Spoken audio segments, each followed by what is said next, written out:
अब प्रश्न यही उठता है कि जहाँ अंगारे बरस रहे हों और वहाँ पर शीतलता की आशा जो करता है तो वो अज्ञानी व्यक्ति होता है। परमपिता परमात्मा पूर्ण ब्रह्म सारी सृष्टि के रचनार कबीर परमेश्वर कबीर देव जी की असीम रजा से आप सभी पुण्यात्माएं परमात्मा की महिमा सुनने के लिए उपस्थित हुए। जिस प्राणी के, जिस जीव के पूर्व जन्म के शुभ संस्कार उदय होते हैं उनको मानव शरीर प्राप्त होता है और मानव शरीर प्राप्त करके जो प्राणी सत्संग उपलब्ध करते हैं, जिनको सत्संग प्राप्त होता है, वो और भी ज़्यादा शुभ संस्कारी हंस होते हैं। परमात्मा कबीर परमेश्वर जी हमें याद दिलाते हैं, मानुष जन्म पाय कर जो नहीं रटे हरि नामे, जैसे कुआं जल बिना बनवाया क्या काम। परमेश्वर जो हमारे जनक हैं, जो हमारे हितैषी हैं और जो हमें यथार्थ तत्व ज्ञान और यथार्थ भक्ति विधि बताने के लिए स्वयं ही यहाँ इस काल के लोक में प्रवेश होते हैं। सतलोक से अपने निज सुख में स्थान से चलकर वो भगवान आते हैं। वही आकर के हमें ज्ञान कराते हैं कि आप जिस लोक में रह रहे हो ये लोक काल का है और काल के अर्थ से आप परिचित हैं। श्रीमद् भगवत गीता अध्याय नंबर 11 के श्लोक नंबर 32 में गीता ज्ञानदाता श्री कृष्ण जी में प्रवेश करके ये काल बोल रहा है। ये कह रहा कि अर्जुन मैं काल हूँ और सभी लोगों का नाश करने के लिए अब प्रवृत्त हुआ हूँ। अब श्री कृष्ण जी तो पहले ही अर्जुन के साथ थे, तो श्री कृष्ण ये नहीं कह सकते कि मैं काल हूँ और अभी सबको खाने के लिए अब प्रवृत्त हुआ हूँ, अब मैं प्रगट हुआ हूँ। ये काल कौन है इसके विषय में रह रहकर सत्संग के माध्यम से बताया गया है और बताते रहेंगे। आज थोड़ा सा विषय दूसरा रहेगा। तो श्री कृष्ण जी के अंदर प्रवेश करके ये काल बोल रहा है। ये खुद कह रहा है कि मैं काल हूँ और सबका नाश करने के लिए प्रकट हुआ हूँ। तो इससे सहज समझ में आ सकता है, विचार किया जा सकता है कि जिसको हम भगवान मान रहे थे वो तो काल है, जिससे हम सुख की आशा करते थे उसके पास सुख नाम की वस्तु नहीं है। जैसे कोई अंगारों से, अग्नि से और शीतलता खोजने की चेष्टा करता है तो उसको ज्ञान नहीं है, किसी ने भ्रमित कर रखा, उसको हाथ जला रहा है रह रहकर।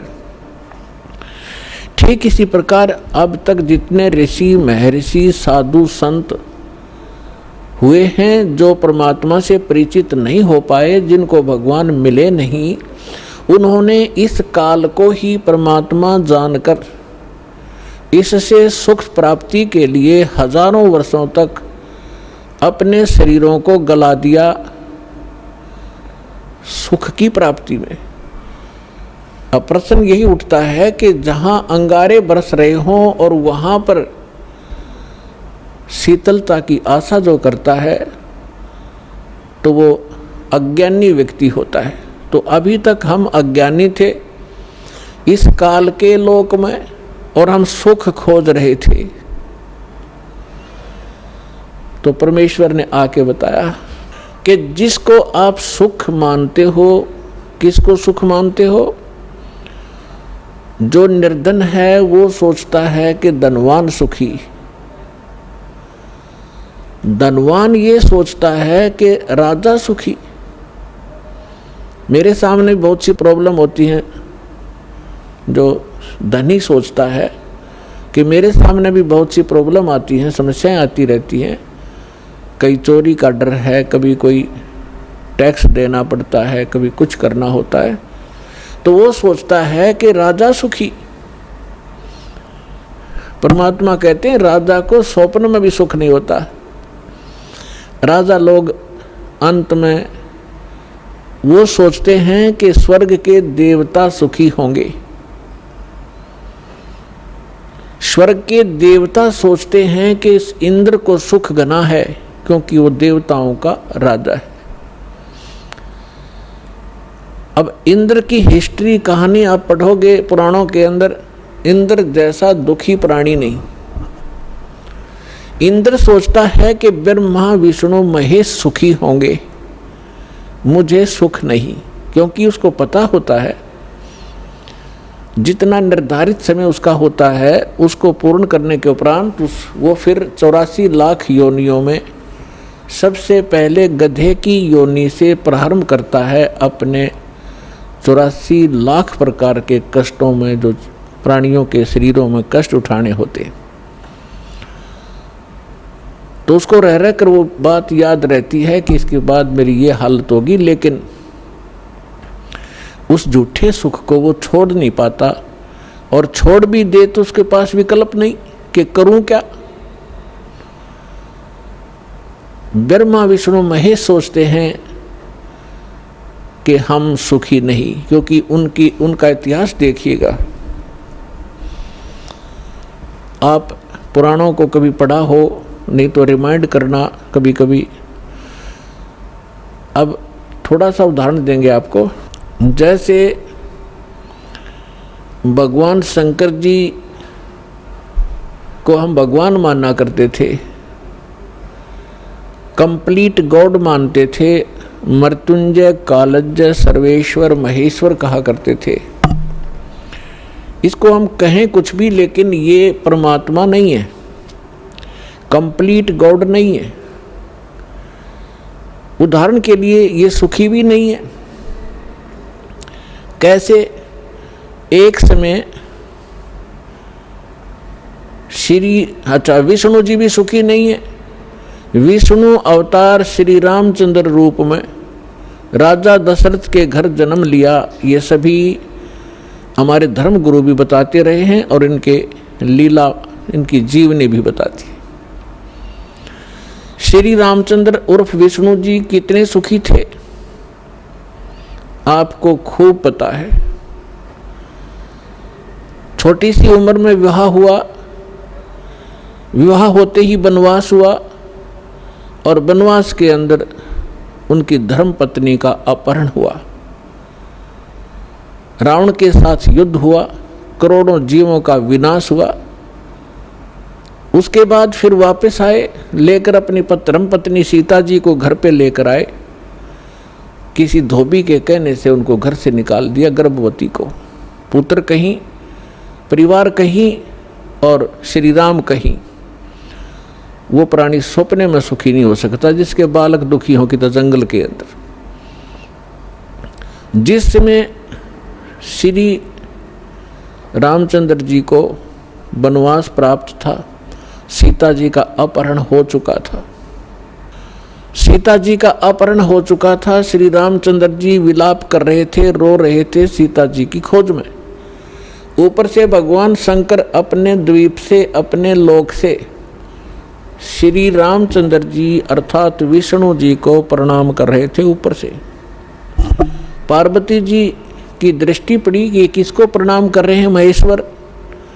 पूछने पर पता चला कि नीचे जो व्यक्ति रो रहा है, वृक्षों से लिपट लिपट कर रो रहा है, पशुओं से गले मिल रहा है, उनसे पूछ रहा है मेरी सीता कहाँ गई, उसको ये प्रणाम कर रहा है और उसको विष्णु भगवान का अवतार बता रहा है कि भगवान विष्णु हैं। पार्वती जी को ये बात अच्छी नहीं लगी, उसको विश्वास नहीं हुआ कि सचमुच ये व्यक्ति जो सामने रो रहा है और जिसकी पत्नी का अपहरण हो चुका है, जिस कारण से रो रहा है, तो ये भगवान नहीं हो सकता। पार्वती जी ने कहा कि जो व्यक्ति रो रहा है आप उसको भगवान बता रहे हो, मुझे विश्वास नहीं, मैं तो इसकी परीक्षा लूंगी और सीता रूप बनाऊंगी इसकी पत्नी का।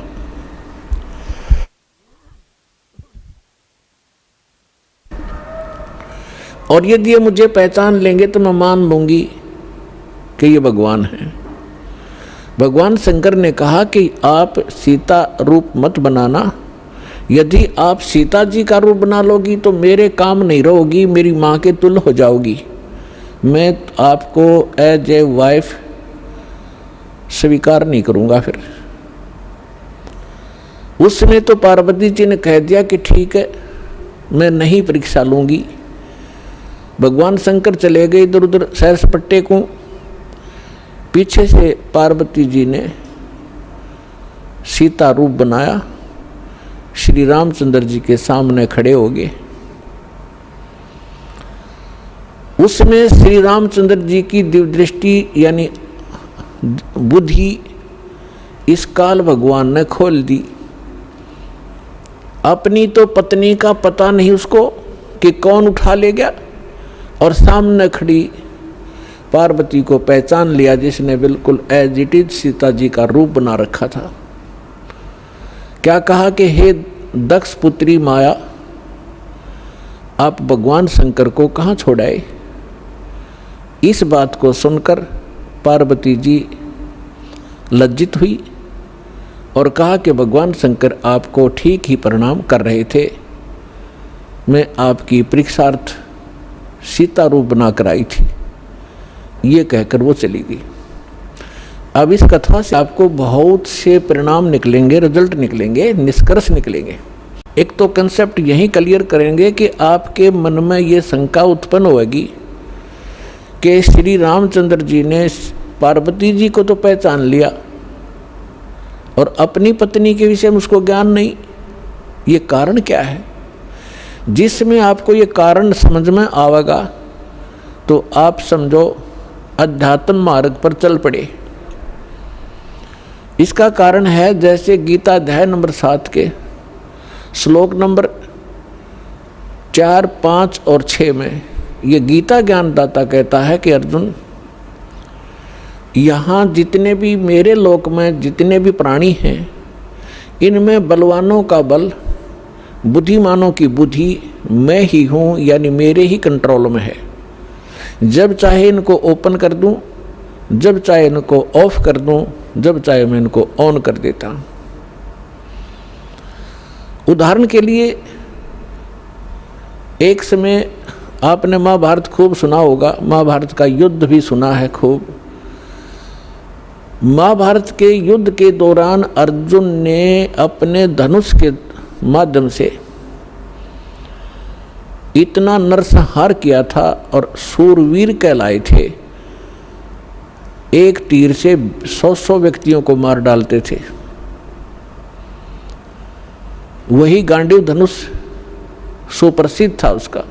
जिस समय श्री कृष्ण अर्थात विष्णु जी श्री कृष्ण रूप में देवकी के गर्भ में जन्मे थे, उसके बाद उन्होंने श्री कृष्ण रूप में जो का लीला की थी, जीवन व्यतीत किया था, अंत समय में उनकी मृत्यु एक शिकारी के विषाक्त तीर से हुई थी और पांडवों को उसने वहाँ बुलाया था।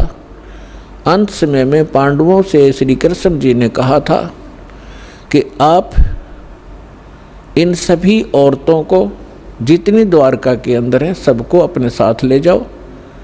यहाँ पर यादव कोई बचा नहीं है, क्योंकि दुर्वासा जी के श्राप से इंक्लूडिंग श्री कृष्ण जी यादव कुल पूरा नाश हो गया था। छोटा बालक भी नहीं बचा था, नर यादव। जो गर्भ में थे, गर्भवती औरतें थी, उनके गर्भ में थे। उसके बाद ये वंश पुनः चला है।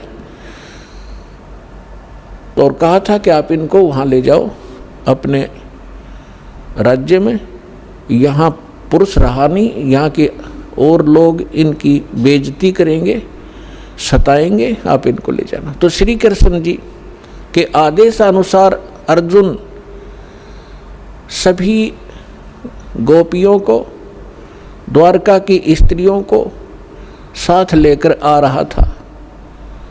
रास्ते में भीलों ने, जंगली लोगों ने उनको घेर लिया।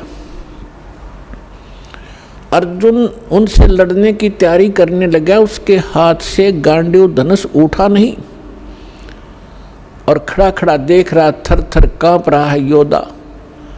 भीलों ने उसको पीटा, औरतों के गहने तोड़ दिए, कुछ औरतों को घसीट ले गए। अर्जुन खड़ा खड़ा कांपता रहा। उस समय अर्जुन श्री कृष्ण जी को कोस रहा था, 100 गालियां दे रहा था कि कृष्ण तूने सदा ही हमारे साथ धोखा ही धोखा किया है। जब मुझसे नरसंहार कराना था, युद्ध करवाना था महाभारत का, उस समय मेरे अंदर शक्ति भर दी, एक तीर मारूं था 20 मरे थे। आज वही अर्जुन और वही धनुष, आज मैं इसकी प्रत्यंचा नहीं चढ़ा पा रहा हूं। तो यहाँ परमात्मा कहते हैं कि जो इस रोग की जड़ है उसका तुम्हें पता ही नहीं, तुम तो श्री कृष्ण को कोस रहे हो। ये काल है जो 21 ब्रह्मांड का स्वामी है, श्री ब्रह्मा, श्री विष्णु, श्री शिव जी के पिता हैं। ये है यहाँ के सारे दुख की मूल। और वो खुद कहता है गीता अध्याय नंबर 7 के श्लोक 5 से लेकर 6-7 में कि मैं बलवानों का बल और बुद्धिमानों की बुद्धि मैं ही हूँ, यानी मेरे कंट्रोल में है। अब जब उसने नाश करवाना था महाभारत का, तब तो उसको बल दे दिया, अब स्विच ऑफ कर दिया, अर्जुन खड़ा खड़ा पिट रहा है। ठीक इसी प्रकार श्री रामचंद्र जी को कि वहाँ तो बुद्धि खोल दी कि ये सीता नहीं है, पार्वती है, अपनी पत्नी का पता नहीं, उसको उठा कौन ले गया, ऑफ कर दी फिर बुद्धि उसने। तो पुण्यात्माओं, ये काल एक भयंकर जाल है। जब तक आप इसको नहीं समझोगे, ना भक्ति कर सकते, ना यहाँ से निकलने की चेष्टा कर सकते। इसलिए आपको रह रह कर यहाँ बुलाया जाता है, इस काल के जाल को विस्तार से समझाया जाता है, ताकि आपको डर बने। आप कहाँ रह रहे हो, यहाँ क्या आशा लगाए बैठे हो, किसके लिए सारा दिन भटक रहे हो। एक कोठी बनाऊंगा, एक बंगला बनाऊंगा, कार लूँगा, लड़का बड़ा अफसर बन जाएगा, कल मृत्यु हो जाती है लड़के की या पिता की। आप देख रहे कितने दुर्घटनाएं होती हैं। पीछे केदारनाथ के अंदर हजारों की संख्या में सहपरिवार मारे गए ऐसे लोक में, और आप सुख खोज रहे हो।